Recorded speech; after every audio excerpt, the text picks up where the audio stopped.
Bonsoir, bienvenue à ce nouveau rendez-vous de votre émission Surface de vérité. Bonne gouvernance, marche réprimée de l'Union d'action populaire. On en parle dans ce numéro de Surface de vérité avec le secrétaire général du mouvement burkinabé des droits de l'homme et des peuples, Ali Sanou, qui est dans le fauteuil blanc ce soir. Bonsoir. Bonsoir. Merci de répondre à notre invitation. Merci pour l'invitation. Alors, le MDHP, son rapport à polémique, on s'en souvient de ce rapport qui a fait couler beaucoup d'encre et de salive. Comment on se sent quand on est indexé comme un ami des terroristes à cause d'un rapport? Oui, bon, nous l'avons dit déjà à l'époque. Notre mouvement, cette année, a 30 années d'existence. Et pendant 30 années, le MDHP a pu mener des actions qui lui ont permis de jouir d'une certaine crédibilité, d'un certain crédit. Et aujourd'hui, on ne peut pas dire avec honnêteté que le MDHP est une organisation qui défend des terroristes.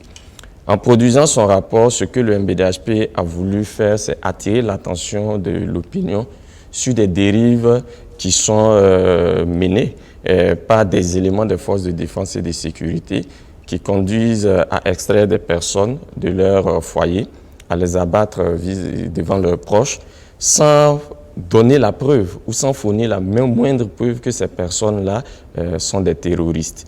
C'est dangereux parce que nous voulons construire un état de droit. Et dans un état de droit, il y a des règles. Et aujourd'hui, quand vous prenez au sein de certains de nos compatriotes, il y a un sentiment de frustration et de stigmatisation qui est né et qui se développe du fait que ces compatriotes-là se disent justement que la lutte contre le terrorisme est dirigée contre eux, du fait notamment de leur appartenance ethnique. C'est dangereux alors pour la cohésion sociale, pour l'unité nationale. Nous avons voulu attirer l'attention. Et en même temps, en tant qu'organisation de droits humains, depuis le rapport, nous sommes réconfortés parce que nous savons que notre rapport a contribué à sauver des vies de dizaines, voire de centaines de personnes innocentes. Pas plus tard que la semaine dernière, j'étais à Waïgouya où on m'a parlé d'un jeune qui a eu la vie sauve justement grâce au mouvement. Il a été arrêté, détenu dans un camp militaire. Il a entendu des militaires qui évoquaient son exécution. Sa famille a saisi le MDHP. Le MDHP a saisi les autorités judiciaires qui ont réagi assez rapidement. Cela a permis que ce dernier soit libéré.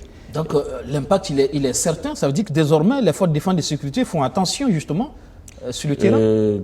Les jours qui ont suivi la publication du rapport, oui. Mais nous avons malheureusement constaté que les dérives, les assassinats ciblés, les exécutions sommaires et extrajudiciaires se poursuivent. Et il est important sur ce point également de préciser, comme nous l'avons déjà fait à plusieurs occasions, que lorsque vous prenez les instruments juridiques de protection des droits humains, ces instruments-là, si je veux vous parler de façon abrupte, n'interdisent pas de tuer. On dit tout individu a droit à la vie. Personne ne peut se voir ôter la vie de façon arbitraire. Donc, en tant qu'organisation de droits humains, lorsque les forces de défense et de sécurité interviennent et qu'il y a des personnes qui perdent la vie, ce n'est pas suffisant pour nous en tant qu'organisation pour sortir et crier à l'arbitraire. Il s'agit encore de pousser la réflexion un peu plus loin et de voir pourquoi est-ce que et dans quelles conditions les personnes ont été éliminées. Si c'est des personnes qui ont été arrêtées et alors qu'elles n'étaient pas en situation de combat, elles étaient dans leur sommeil, sur la base de renseignements douteux et qui ont été purement et simplement abattus, ça constitue un danger pour vous comme pour moi. Mais c'est pour cela, par exemple, quand il y a eu les attaques au Capuchino, à Aziz Istanbul, à Rayongo, à toutes ces occasions, il y a des terroristes qui ont été abattus. Le MDHP a fait des communiqués pour féliciter les éléments des forces de défense et de sécurité pour leur bravoure. Donc, autant nous sommes prompts à les féliciter lorsque dans leurs actes, de tous les jours, ils posent des actions louables, autant nous avons l'obligation de tirer la sonnette d'alarme et de dire, écoutez, la lutte contre le terrorisme ne peut pas et ne doit pas être la porte ouverte pour tous les abus. Si dans des pays, il y a eu des crises, des guerres civiles, c'est parce que dans ces pays-là, il n'y a pas eu d'organisation suffisamment attachée aux principes et aux valeurs des droits humains pour dire, attention, on ne peut pas se permettre de tuer tout le monde sans élément de preuve. Et enfin, le ministre de la Justice a lui-même reconnu qu'il y a eu des dérives. Il a promis qu'il y ait des enquêtes. Le MBDHP reste serein et stoïque. Nous attendons les résultats de ces enquêtes. Jusqu'à aujourd'hui, nous ne les avons pas. Aucun résultat n'a été rendu public sur les événements que nous avons incriminés. Nous avons fait une liste de 60 personnes qui étaient chez elles, couchées, qui dormaient. On est venu taper à leur porte, on les a fait sortir, on les a tués devant leurs proches. Et on est reparti simplement. Et le lendemain, l'état-major a fait un communiqué contraire à la vérité, parce que l'état-major a inventé une attaque terroriste à Kayes qui n'a jamais existé. Lorsque dans un État, des structures, des institutions comme l'armée commencent à faire des communiqués où elles inventent des choses, il y a de quoi tirer la sonnette d'alarme. Et c'est ce que nous avons fait. Le mensonge fait partie... Oui, mais là, on a voulu masquer quand même des cas où on est allé attraper des gens qui dormaient dans leur maison à 2h, 3h du matin. On les a fait sortir devant leurs proches et on les a purement et simplement éliminés. Une armée républicaine ne doit pas se comporter de la sorte. Les mois passés, lorsqu'il y a eu... On dira qu'on a des preuves de leur implication. Qu'on nous présente ces preuves, nous sommes sereins. Parce que nous également, nous avons des preuves disant que c'est des personnes qui dormaient chez elles. C'est depuis février, nous sommes maintenant en septembre. Les autorités attendent quoi pour nous présenter ces preuves? Lorsqu'on dit qu'il y a eu une attaque terroriste et que nous sommes intervenus en représailles et qu'une organisation dit c'est faux, il n'y a jamais eu d'attaque terroriste, vous êtes levé nuitamment, allez attraper des gens pour tuer, mais c'est facile de faire sortir des preuves et dire voilà, il y a eu effectivement des attaques, voilà, nous avons réagi, voilà les terroristes que nous avons éliminés. Mais si vous suivez très bien, nos autorités sur la question font profil bas. Pourquoi? Parce qu'elles savent très bien ce qui s'est passé, elles savent que c'était contraire aux principes militaires. Parce que ce qu'on enseigne à nos éléments de force de défense et de sécurité dans les écoles de police, de gendarmerie et de l'armée, ce n'est pas d'aller attraper des personnes, des civils qui n'ont aucune arme chez eux nuitamment, devant leurs femmes, leurs enfants et de sortir, puis les éliminer. Faut-il mettre ça sur le compte de l'erreur ou c'est prémédité? Je pense que c'est prémédité, ce n'est pas l'erreur. Avec quel intérêt? Quand je dis que c'est prémédité, par exemple, que ce n'est pas une erreur, lorsque il y a des échanges de feu, ou bien dans une opération militaire, on peut être amené à ce qu'il y ait des pertes à vie humaine de personnes innocentes. Dans ce cas, les organisations de droits humains, ce qu'elles demandent à l'État, c'est qu'il y ait une indemnisation en faveur des victimes et que l'État reconnaisse son tort. Parce qu'on sait, quand il y a usage d'armes, échange de tirs, il peut y avoir des balles perdues qui vont toucher des personnes. Et vous ne verrez pas dans nos prises de position des condamnations systématiques de ces cas. Mais par contre, lorsqu'on monte une opération militaire avec des unités militaires qui n'interviennent pas dans la zone, qui vont nuitamment, qui font sortir des personnes de leur sommeil et qui les abattent, mais il y a de quoi se poser des questions. Parmi la liste des 60 personnes que nous avons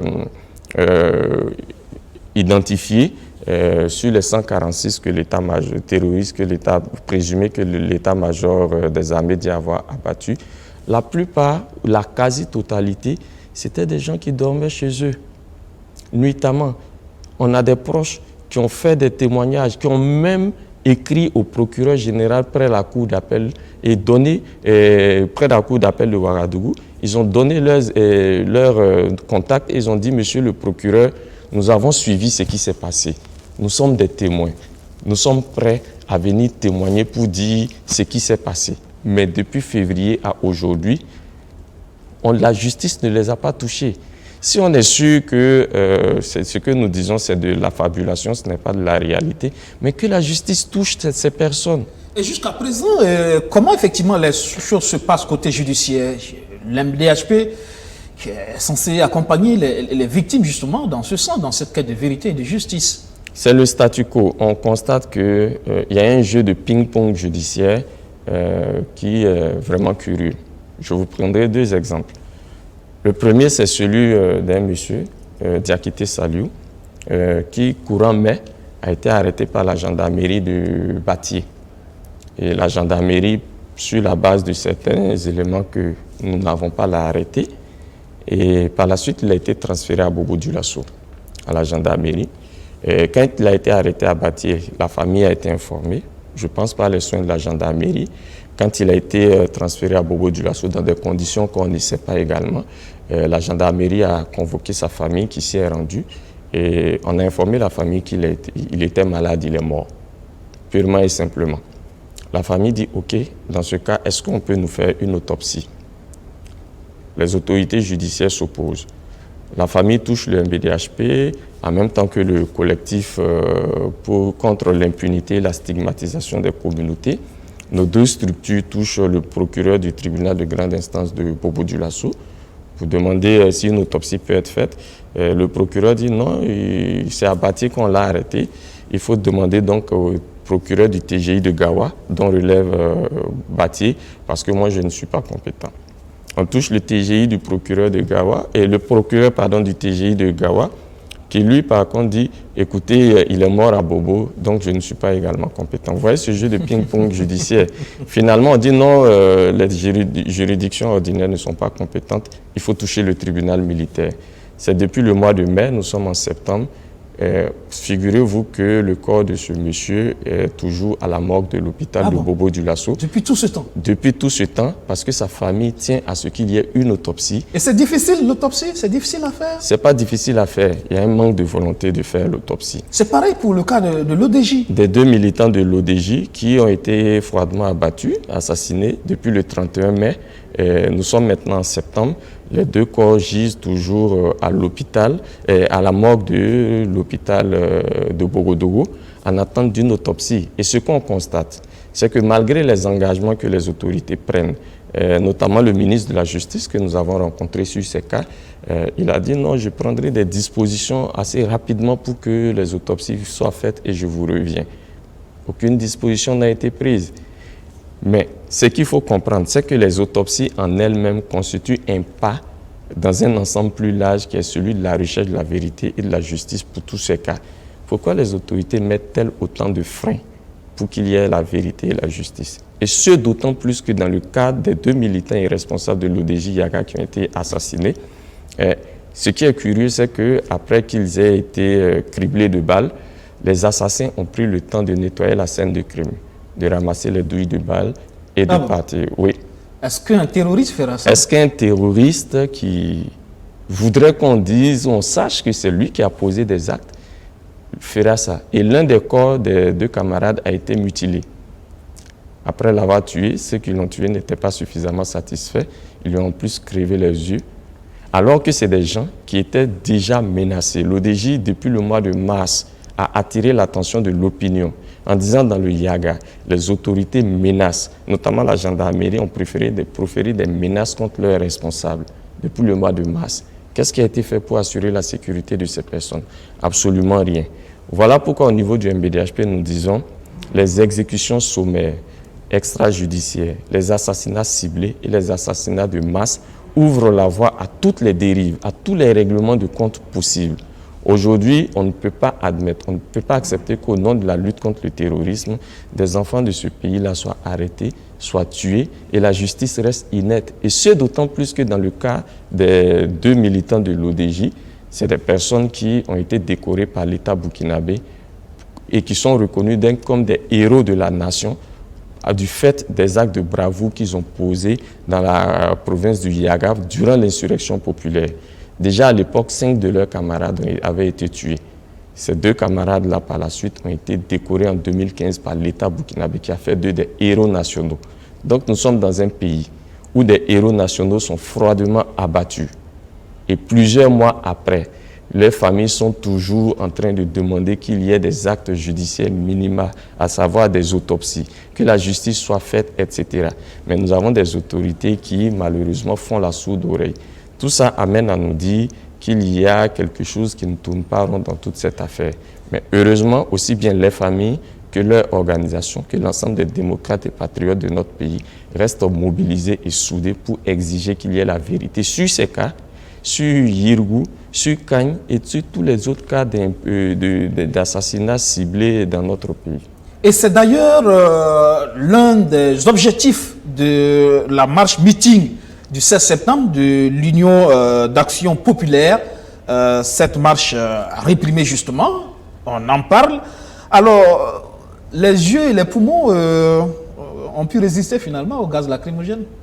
Quand il y a la mobilisation, la Parce détermination... qu'on vous a vu au devant de la manif avec Bassol Mabazier. Et quand il y a la mobilisation et la détermination, ce n'est pas les lacrymogènes qui font peur. Surtout lorsqu'on a la conviction, la certitude d'être dans le vrai, de manifester pour une cause juste. Une manifestation pacifique, qu'est-ce qui vaut le coup de la réprimer?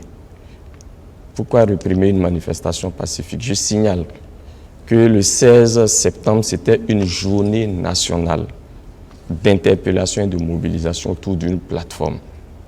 Il y a eu des manifestations dans les 13 régions du Burkina Faso, sous forme de marche-meeting ou de meeting. Donc même dans des régions sous état d'urgence, il y a eu des manifestations.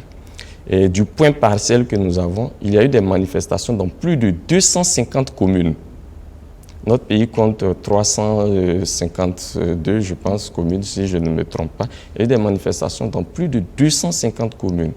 Donc le caractère massif de ces manifestations-là appelait de l'autorité un minimum d'attention vis-à-vis des revendications des manifestants. Malheureusement, ça n'a pas été le cas. À une manifestation pacifique, notamment à Ouagadougou, on a préféré opposer la barbarie d'une répression. Vous êtes juriste, M. Alessano, vous êtes légaliste, républicain. L'autorité vous dit que votre manifestation est illégale. Je suis juriste et je connais également les textes comme l'autorité. Et je sais qu'il y a un principe.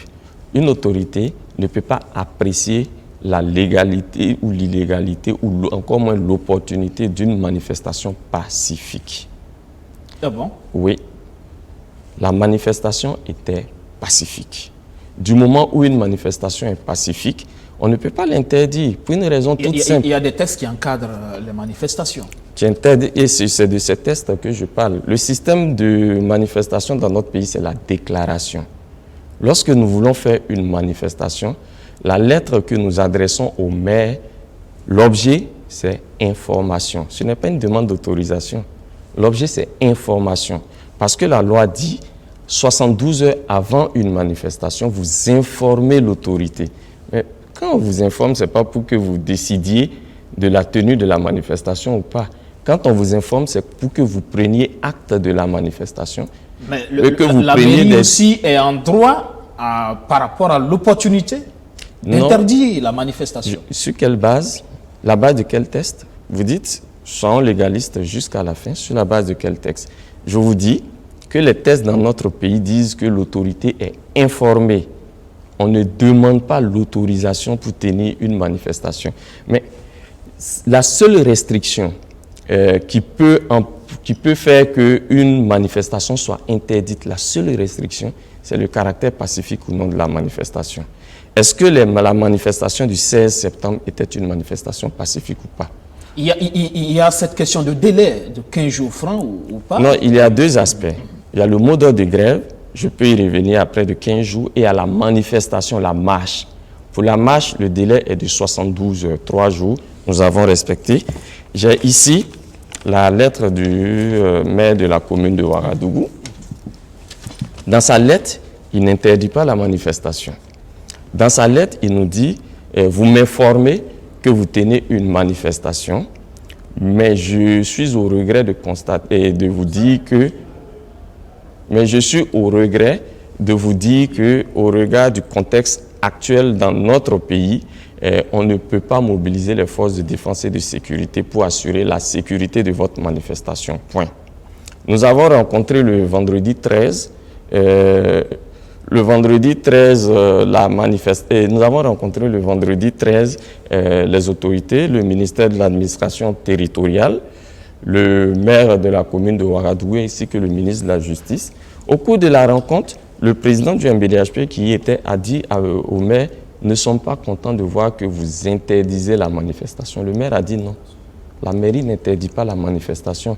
Ce que nous disons, c'est qu'au regard du contexte actuel, nous ne pouvons pas mobiliser les forces de sécurité pour encadrer votre manifestation. C'est parce que dit la lettre. La lettre dit, au regard du contexte sécuritaire national actuel et de la mobilisation des forces de défense et de sécurité à cet effet, je suis au regret de ne pouvoir donner une suite favorable à votre requête.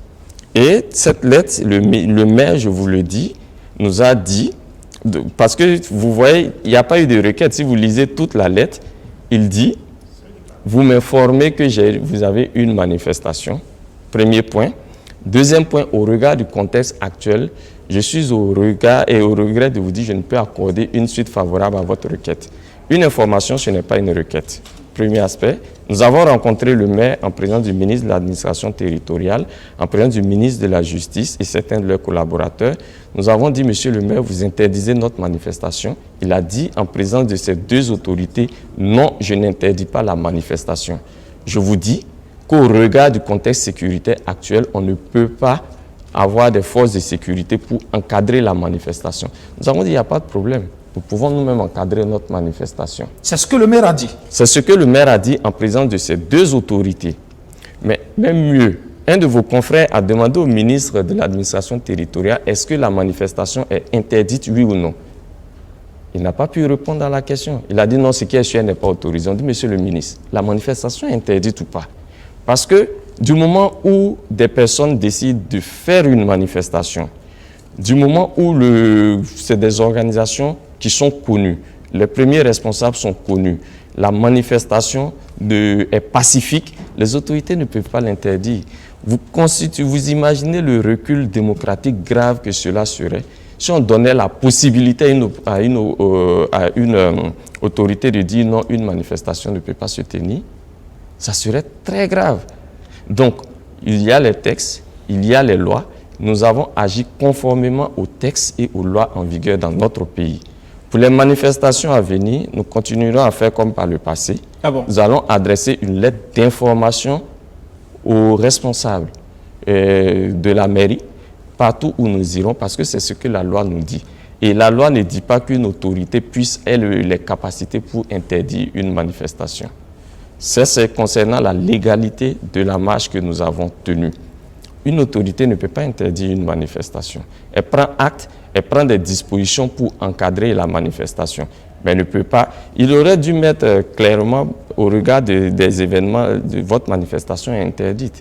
On se souvient de cette manifestation organisée par une organisation de la société civile, notamment le CED de Pascal Zaïda, qui a été également c'est un cas d'abus. C'est un cas d'abus. Et à l'époque, nous avions également dénoncé cela comme étant un cas d'abus, parce qu'on les voit venir en réalité. Mais dites-moi, pourquoi est-ce que la manifestation n'a pas pu se tenir à Ouagadougou et elle a pu se tenir dans les 12 autres régions de notre pays?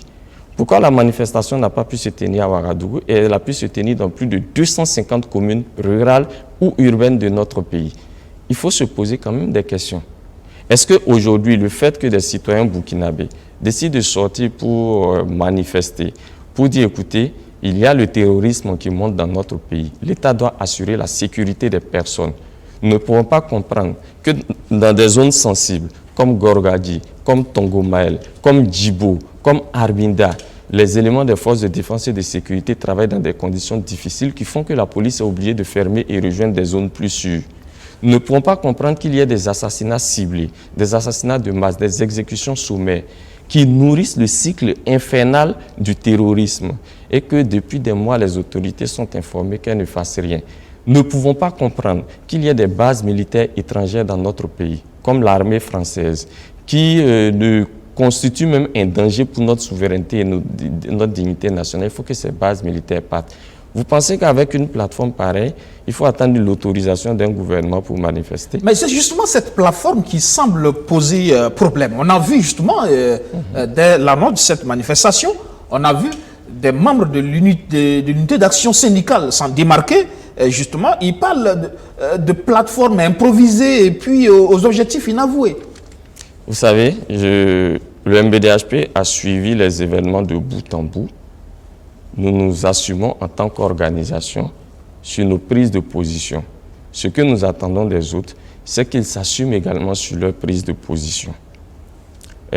Nous avons tenu avec l'ODJ et le collectif contre l'impunité et la stigmatisation une conférence de presse le 16 août pour dire la situation sécuritaire est inquiétante dans notre pays et elle est sur le double point de vue de la multiplication des attaques terroristes, mais également des assassinats ciblés de masse, des exécutions sommaires et extrajudiciaires. nous demandons à l'État de prendre toutes les dispositions pour assurer la sécurité des personnes et de leurs biens sur toute l'étendue du territoire national. Premier aspect. Second aspect, nous avons dit il est bon qu'aujourd'hui, toutes les forces sociales de notre pays qui voient la chose de la même manière puissent s'unir et mener des actions communes dans un cadre citoyen. Le lendemain 17, nous avons constaté que l'unité d'action syndicale a également tenu une rencontre nationale à Ouagadougou où elle a adopté une plateforme où certains de nos éléments de préoccupation se retrouvent et où également, après cette plateforme, elle a appelé à une unité d'action entre différentes composantes sociales de notre pays. Sur la base de ces éléments, le MBDHP a pris l'initiative d'inviter un certain nombre de structures à son siège pour échanger sur la situation nationale. C'était le 21 août. Et je pense que cette rencontre a été sanctionnée d'un communiqué de presse qui a été rendu public. Le président du mois de l'unité d'action syndicale y était. Donc l'unité d'action syndicale a été associée. Par la suite, quand il s'est agi d'adopter la plateforme, elle n'a pas été faite par un groupe. Elle a été faite par l'ensemble des organisations qui se sont retrouvées le 21 août au siège du MBDHP, dont l'unité d'action syndicale. Et la plateforme a été adoptée à la fin du mois d'août. L'unité d'action syndicale a marqué son accord pour cette plateforme à travers son président de mois de l'époque. Nous avons mené une action commune autour de la plateforme. C'était le meeting le 31 juillet à la bourse, le 31 août pardon, à la Bourse du Travail. Nous avons mené un meeting conjoint. La plateforme était déjà connue à l'époque. La plateforme avait été adoptée 2 ou 3 jours avant. Donc elle était connue. Et si vous prenez le message et consensuel, et si vous prenez le message qui a été livré, le message commun qui a été livré par l'ensemble des organisations signataires, on a présenté la plateforme ce jour en disant voilà les 9 points de la plateforme. Et je me souviens, nos amis des syndicats, certains ont même proposé que certaines de leurs préoccupations liées à l'UTS figurent clairement, etc. Et nous avons des échanges de courriers, mails notamment, avec le président du mois des centrales syndicales où il dit l'unité d'action syndicale adhère totalement à la plateforme. C'est sur cette base que la plateforme a été adoptée. Si par la suite, du côté de certains de nos amis des syndicats, il y a un revirement, le minimum c'est de reconnaître que nous avons été partis à un regroupement. Pour d'autres raisons, nous décidons de nous retirer de ce regroupement. Parce que quand vous faites un regroupement, une coalition de quelque nature ou qu'il soit, le principe, c'est le volontariat. L'adhésion est volontaire, mais le retrait également est volontaire. Nous, MBDHP, on est déjà entré dans des regroupements. Et puis, à un moment donné, on n'y trouvait plus notre compte. On a dit, écoutez, on quitte ces regroupements. Voilà les raisons que nous expliquons pour quitter. Vous comprenez alors le revirement? Moi, j'aurais compris si, au lieu de jeter l'anathème sur notre unité d'action, ils expliquaient les raisons profondes pour lesquelles ils quittent. Mais il suffit de regarder le parcours de tout un chacun, ses prises de décision, parce que quand je regarde, n'allons pas très loin, à partir de 2014 à aujourd'hui, parmi ceux qui sont partis, il y en a qui avaient déjà désigné leur sénateur pour le Sénat. Quand vous regardez au niveau des questions purement syndicales, sur les questions de remise à plat ou de participation au dialogue pour... Au Conseil du dialogue social. Voilà, au Conseil du dialogue social, exactement. C'est des organisations, et on peut le comprendre, chacun a sa plateforme, chacun a ses prises de position, etc. Quand on décide de se retirer d'un regroupement, on le fait de façon responsable, pas en inventant des choses, en disant, bon, nous ne savons pas qui a adopté cette plateforme, nous nous en retirons, etc. Non, vous avez marqué votre adhésion pour une plateforme. Est-ce que vous pensez que nous, aujourd'hui, on peut tirer des syndicats pour les mettre dans une plateforme à laquelle ils ne sont pas partants? À quelle fin? Est-ce que le fait qu'ils soient partis a empêché que les manifestations du 16 septembre sur toute l'étendue du territoire national soient un franc succès et aient mobilisé des millions de Burkinabés? Non. Donc, on peut comprendre que des gens ne trouvent pas leur compte dans un regroupement, qu'ils quittent ce regroupement, mais de grâce, on ne peut pas comprendre que pour quitter un regroupement, on soit obligé d'inventer des choses. Est-ce que vous avez entendu Maître Bénéwéndé Sankara de l'UNUPS sur le sujet? Il dit c'est une action déstabilisatrice du régime. Venant de lui, a priori, on pourrait dire que c'est surprenant parce que quand on regarde son parcours, mais dans le même temps, quand on regarde son positionnement actuel au sein de la majorité, c'est une prise de position que l'on comprend. Je l'ai lu, il dit que c'est une action déstabilisatrice parce que c'est l'extrême gauche. Lui se réclame sankariste. Quand il met la droite, l'extrême droite, le centre, le sankarisme dont il parle là, il le situe où? À l'extrême droite peut-être. Il dit qu'il est sankariste, non? Premier aspect. Deuxième aspect, quand je le lisais, il a dit l'unité d'action populaire n'a pas sa raison d'être parce que le collectif existe, la plateforme du collectif est réactualisée chaque année, ce qui n'est pas vrai. Qu'il sorte la dernière plateforme réactualisée du collectif et qu'il dise de quand elle date, il dit l'unité d'action populaire n'a même pas de récépissé. Mais le collectif avait un récépissé. Le collectif n'a aucun récépissé. C'est un regroupement d'organisations autour d'une préoccupation du moment. Et à l'époque, quand il adhérait au collectif contre l'impunité, il n'avait pas demandé un récépissé. Et aujourd'hui, quand il dit que les actions doivent se mener au sein du collectif, est-ce que ce collectif a un récépissé? Non, je ne pense pas qu'il faille accorder, de mon point de vue, plus d'importance qu'il n'en faut à ces propos, parce qu'en réalité, c'est des propos qui traduisent un état d'esprit et un positionnement politique connu actuellement, donc on peut le comprendre dans ce sens. Et vous savez, quelquefois, quand on se retrouve dans certains regroupements, on est obligé de faire plus de bruit que ceux qui y sont depuis longtemps pour montrer qu'on a sa place là-bas. C'est ce qui explique qu'il parle plus fort que le MPP en réalité. Mais on est dans une situation quand même assez critique où il ne faut rien négliger. Est-ce que ce qu'il dit, il n'y a pas un fond de vérité aussi, qui est qu'aujourd'hui, on a des forces de gauche qui refusent ouvertement de descendre dans l'arène politique, de s'afficher clairement sur la scène politique, mais qui en réalité veulent le pouvoir.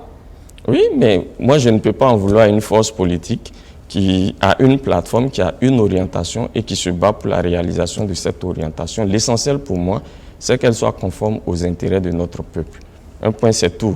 Maintenant, quant à nos regroupements actuels, nous l'avons fait autour de plateformes. Cette plateforme regroupe plusieurs organisations qui ont des positions différentes. Donc, si vous voulez apprécier ces regroupements, c'est autour de la plateforme que nous avons, qui nous unissent et autour desquelles nous menons des actions. Ce qu'il dit, c'est qu'il faut faire tomber le masque et puis s'assumer aussi. Mais s'assumer en tant que politique. Qu'ils le disent à ces forces politiques-là, parce que quand on était ensemble au sein du collectif, il ne nous a jamais dit ça. Alors donc, il retourne et il dit d'aller au sein du collectif. Mais qu'il aille le dire à ces forces politiques avec lesquelles il s'est battu à un moment donné de sa vie politique. Donc, je dis, il ne faut pas, de mon point de vue, vraiment accorder plus d'importance qu'il n'en faut à certains propos qui traduisent un positionnement politique qui est connu. Et c'est tout. Et que pensez-vous justement de cette approche répressive du gouvernement? Parce que le ministre de l'administration, ils l'ont dit, le porte-parole l'a dit, désormais, il en sera ainsi, c'est-à-dire pour toute manifestation qu'on jugera illégale, pour tous ceux qui ne vont pas s'inscrire dans la République, effectivement, l'autorité de l'État va s'exprimer. Okay. C'est un départ. Dans ce cas, je vous le dis, ils auront du boulot. Ils auront du boulot parce que pour nos manifestations à venir, nous allons adresser des lettres d'information, comme la loi le dit. La loi ne leur donne pas le pouvoir d'apprécier, d'autoriser une manifestation que nous organisons et nous n'allons pas leur donner, nous, ce pouvoir, un pouvoir que la loi ne leur donne pas. Premier aspect. Deuxième aspect, nous avons constaté depuis quelque temps qu'il y a une sorte de remise en cause des libertés démocratiques. Et c'est ce que nous avons mis dans notre plateforme, le point 3 de notre plateforme, la garantie effective du droit du peuple à la sécurité et aux libertés démocratiques. On a vu l'adoption du nouveau code, de la révision du code pénal avec un certain nombre de dispositions qui portent atteinte à la liberté de la presse, à la liberté d'expression. On a vu également, au-delà de ça, les assassinats ciblés que nous voyons de responsables divers. Mais nous disons la liberté, elle ne se donne pas. Elle ne s'octroie pas par la générosité d'un dirigeant. La liberté est une quête permanente et il appartient à tous les peuples conscients qui sont jaloux des espaces de liberté qu'ils ont acquis dans la sueur et quelquefois dans le sang, de se battre pour conquérir et élargir ces espaces de liberté. Le Burkina Faso survivra à ses dirigeants actuels, personne n'en doute, mais nous nous battrons également pour que ces dirigeants-là ne réduisent pas les libertés pour lesquelles des Burkinabés ont perdu la vie. Et aujourd'hui, absolument rien ne peut justifier que pour une manifestation, on demande une autorisation des autorités. Je vous prendrai un exemple. En mars 2018, la coalition des associations pour la défense du droit au logement avait une marche qui était prévue, qui a été totalement autorisée. Quand il y a eu les attentats contre l'état-major, la coalition, en toute responsabilité, a estimé que, au regard du contexte, une marche n'est pas opportune parce qu'il y a eu une attaque terroriste qui a endeuillé des familles, mais la coalition a décidé d'annuler sa marche et de la tenir à une date ultérieure. C'est dire que nous, en tant qu'acteurs de la société civile, organisations syndicales, nous sommes des acteurs responsables. Nous apprécions l'opportunité des manifestations que nous organisons sur deux critères. Le premier, c'est celui du contexte. Est-ce que le contexte est favorable? Et deuxièmement, c'est celui de l'objet de la manifestation. Nous sommes dans un contexte où on constate que la question de la sécurité des Burkinabés ne constitue pas une priorité pour le gouvernement. Nous le disons parce que nous ne pouvons pas comprendre. Et pourtant, les budgets ont suffisamment augmenté, sécurité, défense. On voit que plus la priorité aujourd'hui est accordée à ce secteur. Vous n'avez pas dit que ce n'est pas le cas. Et pourquoi est-ce que la police quitte des zones comme Gorgadji, Arbinda, des zones comme Gorgadji, Arbinda, comme j'ai dit, Tongomaël, etc. Pourquoi est-ce que les policiers disent nous n'avons pas de moyens, nous partons, si c'est effectivement une priorité? Moi, je fais la différence entre le discours et les actes. Et je me fie beaucoup plus aux actes qui sont posés sur le terrain qu'au discours. Il y a pourtant des actes sur le terrain, non? Je ne serai pas de mauvaise foi au point de dire qu'il n'y a pas d'actes. Ce que nous disons, c'est que ces actes ne sont pas à la hauteur des exigences du moment. Donc, nous n'allons pas accepter que, alors que nous voulons nous organiser pour dénoncer cet état de fait, simplement qu'on nous dise que non, vous ne pouvez pas vous réunir. Et sur la base de ce que le maire de la commune a dit, vous aurez remarqué toute la mauvaise foi de nos autorités. Le maire nous dit à nous, nous ne pouvons pas mobiliser les forces de sécurité pour assurer la sécurité de votre manifestation. Mais il a pu les mobiliser pour venir nous gazer. Ça veut dire qu'il y a un problème quelque part, il y a quelque chose qui ne va pas. Vous ne pouvez pas les mobiliser pour assurer la sécurité de la manifestation. On dit, OK, il n'y a pas de problème. Mais vous les mobilisez pour venir nous réprimer. Est-ce que dans un État, on peut accepter que sous des prétextes aussi fallacieux, on interdise des manifestations? Et nous insistons, lorsqu'une manifestation est pacifique, la décision de l'autorité se joue sur le caractère pacifique ou non de la manifestation. Lorsqu'il s'agit d'une manifestation pacifique, l'autorité n'a aucun pouvoir d'appréciation ou aucune possibilité d'interdire la manifestation. Le problème, c'est que la réalité, c'est que le pouvoir ne croit pas en la sincérité justement de votre plateforme, de vos revendications, parce que pour le pouvoir, l'objectif est beaucoup plus politique, parce qu'il a l'impression que vous étiez moins actif sous le pouvoir Compaoré que maintenant.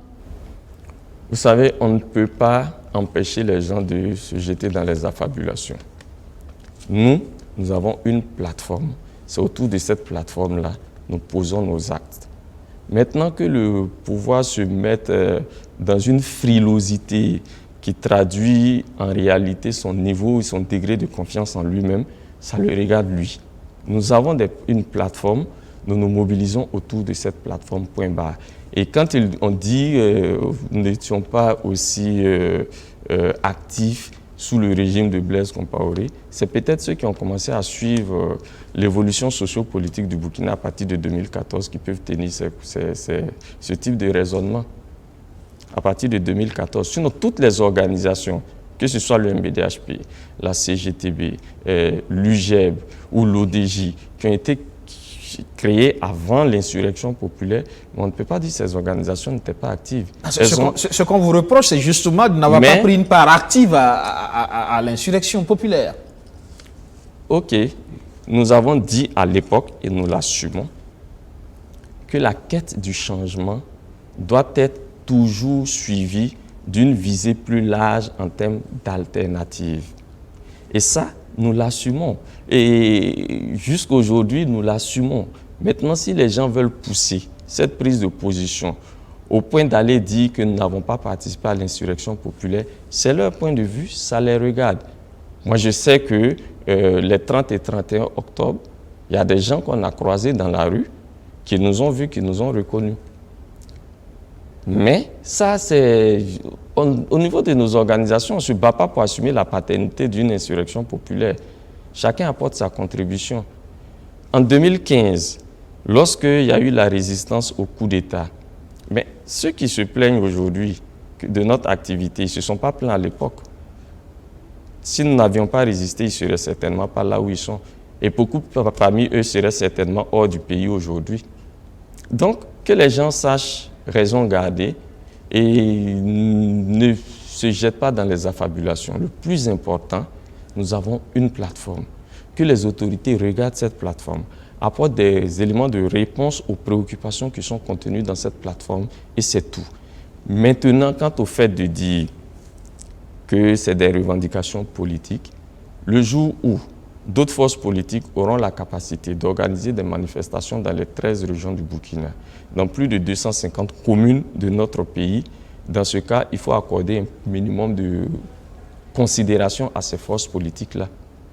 Parce que ça signifie qu'elles sont représentatives d'une bonne partie de la population de notre peuple. Alors, voilà. Donc, votre action, c'est donc pour dénoncer la gouvernance. Est-ce qu'elle est critique? Faut-il en pleurer aujourd'hui? Bien sûr qu'elle est critique, la gouvernance dans notre pays. Je ne parlerai même pas de la gouvernance sur le plan sécuritaire. Lorsque vous voyez le développement de l'insécurité, ça nous donne une idée exacte de l'ampleur, de la qualité de la gouvernance sous le MPP dans notre pays. Mais en plus de cela, quand vous voyez à longueur de journée, la presse dénoncer les questions de détournement de deniers publics, de pillage de ressources de notre pays, mais il y a de quoi tirer la sonnette d'alarme. Et je crois que même au dernier Conseil des ministres, ils en ont parlé. Ils veulent être désormais à ce niveau-là. Ils n'entendent pas véritablement. En fait, ils n'ont pas commencé à en parler depuis le dernier Conseil des ministres. Ils en ont parlé depuis plus loin. Avant même d'être au pouvoir, ils ont dit qu'en venant, ils allaient combattre la mauvaise gouvernance. Mais il y a combien de délinquants à Côte Blanche, combien de voleurs de la République qui sont en prison? Il n'y en a pas. Il y a plus de discours que d'actes. Il y a plus de discours que d'actes. Est-ce a dit qu'il n'y a pas de voleurs dans ce pays? Mais regardez l'histoire, le scandale du charbon fin. Lorsque le ministre des Mines devient le porte-parole, le défenseur attitré des compagnies minières, il prend des positions ouvertes. Mais il a quel intérêt à le faire? Regardez, comme nous sommes dans le secteur des mines, prenons, il y a eu un rapport d'enquête parlementaire où on a demandé qu'il y ait la suspension de 2 contrats miniers parce qu'il y aurait des présomptions de malversation autour de ces contrats. Mais ces contrats miniers n'ont jamais été suspendus. Et je me souviens en décembre 2018, au cours d'une rencontre entre la CCVC et le gouvernement de Paul Tiba à l'époque, le ministre des Mines était là. Nous avons attiré son attention là-dessus en disant, monsieur le ministre, il y a des rapports qui traduisent un certain nombre de faits, un certain nombre de comportements. On demande des suspensions de contrats, mais on voit que ces contrats ne sont pas suspendus. Vous savez ce qu'il nous a répondu? Il dit non, au niveau du ministère, après avoir observé, mené leurs investigations, ils se sont rendus compte que ce que le rapport d'enquête parlementaire disait n'est pas totalement vrai. Voilà pourquoi ils n'ont pas suspendu le contrat minier. Nous avons poursuivi plus loin en disant quelle est la structure de l'administration qui a mené les investigations sur ces contrats et est-ce que vous pouvez partager avec nous les rapports d'enquête sur ces contrats dans la mesure où vous dites c'est après investigation. Le ministre a dit en fait nous n'avons pas mené des investigations en tant que telles, nous avons regardé et puis nous avons décidé de maintenir ces contrats. Est-ce que vous pensez que dans un État où l'industrie minière occupe une bonne partie du produit intérieur brut, on peut se permettre de mener ce type de raisonnement quand on sait la part des industries minières dans le budget de l'État. Vous savez que rompre un contrat minier aussi, ça peut occasionner beaucoup lorsqu'il y a fraude, de perte de ressources pour le pays aussi. Non, lorsqu'il y a eu fraude, lorsqu'il y a eu corruption, l'État a non seulement l'obligation de rompre, mais aller plus loin même selon nous pour nationaliser encore l'entreprise en question, pour sanctionner le fraudeur. C'est trop facile. Vous savez, aujourd'hui, notre pays est classé comme étant l'un des pays les plus pauvres de la planète.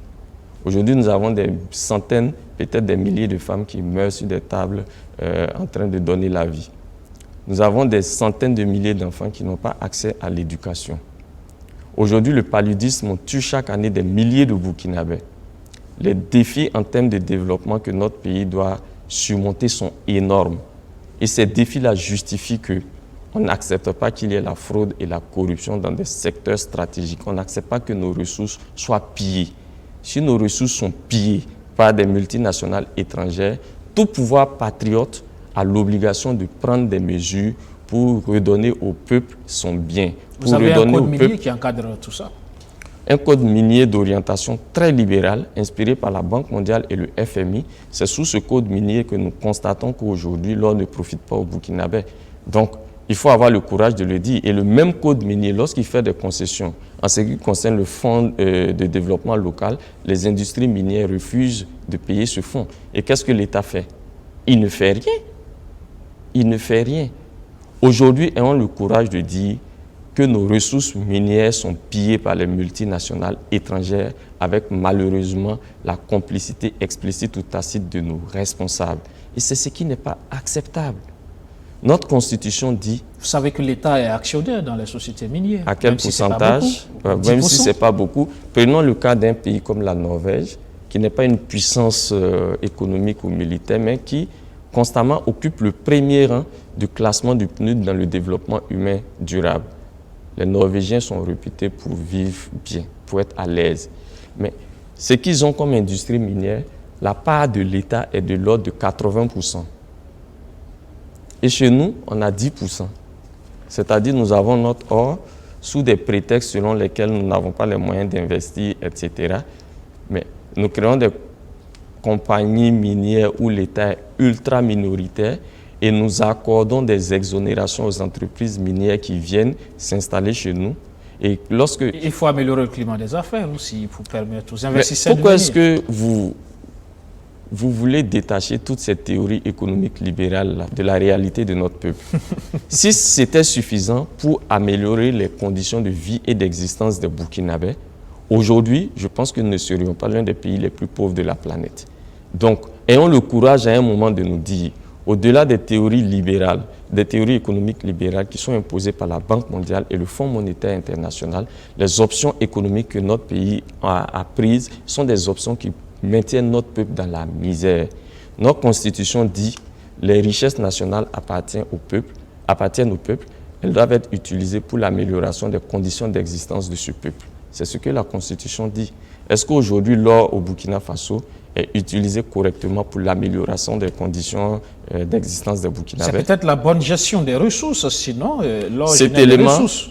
Cet élément également fait partie de la bonne gestion des ressources. Ça fait partie de la bonne gestion des ressources. Si vous avez votre or que vous exploitez et vous créez des modèles économiques qui font que 90% de cet or-là n'est pas pillé par les multinationales étrangères, c'est une question de bonne gestion. Aujourd'hui, ayons le courage de dire que le modèle... Les sociétés minières travaillent sur la base des textes aussi. Et beaucoup plus sur la base de leurs intérêts. Voilà pourquoi, au regard des intérêts... C'est une question de rapport. C'est à l'autorité de faire en sorte que, effectivement, les textes profitent aux Burkinabés. Je suis totalement d'accord avec vous. Les sociétés minières travaillent d'abord sur la base de leurs intérêts. Vous avez à avoir les meilleurs textes de la planète. Si les intérêts ne les arrangent pas, elles ne viendront pas chez vous. Bien sûr, on est en affaires. On est en affaires. Maintenant, à nous de comprendre que de la même manière, si les textes ne sont pas favorables à nous, nous devons avoir des textes plus favorables qui nous permettent d'exploiter correctement nos ressources. Mais ça, c'est notre responsabilité, justement. Et bien sûr que c'est notre responsabilité première. C'est notre responsabilité première. Lorsque vous signez des contrats d'investissement étrangers, naturellement, l'une des clauses dans ces contrats, c'est le rapatriement des fonds. Donc, que ce soit dans le domaine des services, avec beaucoup d'entreprises étrangères, que ce soit dans le domaine de l'extraction minière, avec des entreprises étrangères et autres, mais la plupart des bénéfices sont rapatriés hors du Burkina, ne sont pas injectés dans l'économie nationale.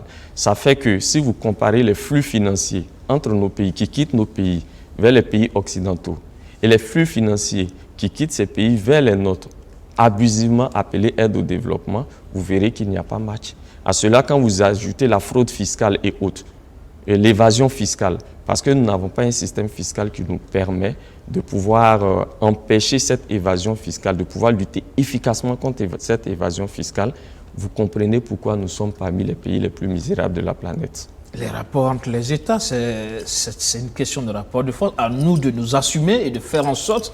Ici, a priori, on ne parle pas de rapport entre États. On parle de rapport entre États et acteurs privés, notamment les multinationales. Ces acteurs privés sont soutenus par leur pays, vous le savez aussi. Ils sont soutenus par leur pays, mais à nous... Vous savez comment la France, par exemple, défend les multinationales françaises. Elle les défend tellement bien qu'elle installe des bases militaires étrangères chez nous. C'est à nous de nous assumer, encore une fois. Et je suis totalement d'accord avec vous. C'est-à-dire, aujourd'hui, pour comprendre les questions de développement de notre pays, il faut se dire, et de la plupart des pays, il y a une responsabilité nationale.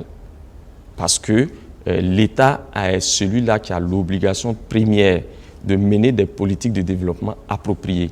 Mais cette responsabilité nationale-là est impactée aussi par une forme de responsabilité internationale parce que vous avez des acteurs qui ne sont pas nationaux, qui sont internationaux ou étrangers, dont les agissements peuvent jouer également sur la qualité des politiques de développement qui sont mises en œuvre dans les pays. Mais je consens avec vous que c'est d'abord de la responsabilité nationale. Voilà pourquoi nous nous organisons, nous manifestons et nous demandons à nos autorités de mettre fin au pillage de nos ressources, d'arrêter et de juger tous les voleurs de la République, de confisquer les biens mal acquis qu'ils ont, les immeubles qu'ils ont à Ouagadougou et de transférer ces biens-là à un usage populaire. Alors, vous manifestez donc, on est en fin d'émission.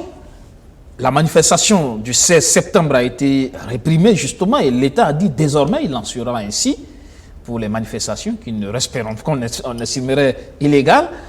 Quelle sera la suite à donner justement à cette manifestation réprimée? Non, pendant que nous enregistrons l'émission, les organisations initiatrices de la manifestation sont en réunion, elles vont réfléchir, dégager des perspectives et autres. Mais le plus important pour nous, c'est que nous, les actions que nous menons, nous voulons que ce soit des actions citoyennes. Ce soit des actions citoyennes. Ce ne sont pas, contrairement aux expressions de frilosité de nos dirigeants, ce ne sont pas des actions qui sont dirigées contre eux. Nous leur demandons d'examiner de façon sérieuse les éléments de plateforme que nous avons. C'est tout. S'ils n'examinent pas de façon sérieuse les éléments de plateforme que nous avons, mais qui regardent un peu partout comment les choses se passent. Les peuples, lorsqu'ils sont en colère, lorsqu'ils décident de se battre, ils n'ont pas besoin de regroupement appelé Unité d'action populaire pour se battre. Ils créent, comme on l'a vu en France, les gilets jaunes. Et ils se battent. Et ensuite, c'est l'État qui cherche avec qui discuter.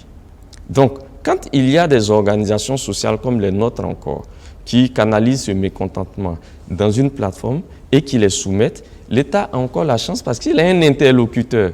Mais il n'est pas dit que ça sera toujours comme ça. Souvenez-vous, dans notre pays, les émeutes de la faim, en 2006, je crois, 2006 ou 2008. 2008. Mais ça a été des émeutes spontanées. Nos autorités ont pris des mesures à la va-vite parce qu'elles ne savaient même pas avec qui dialoguer.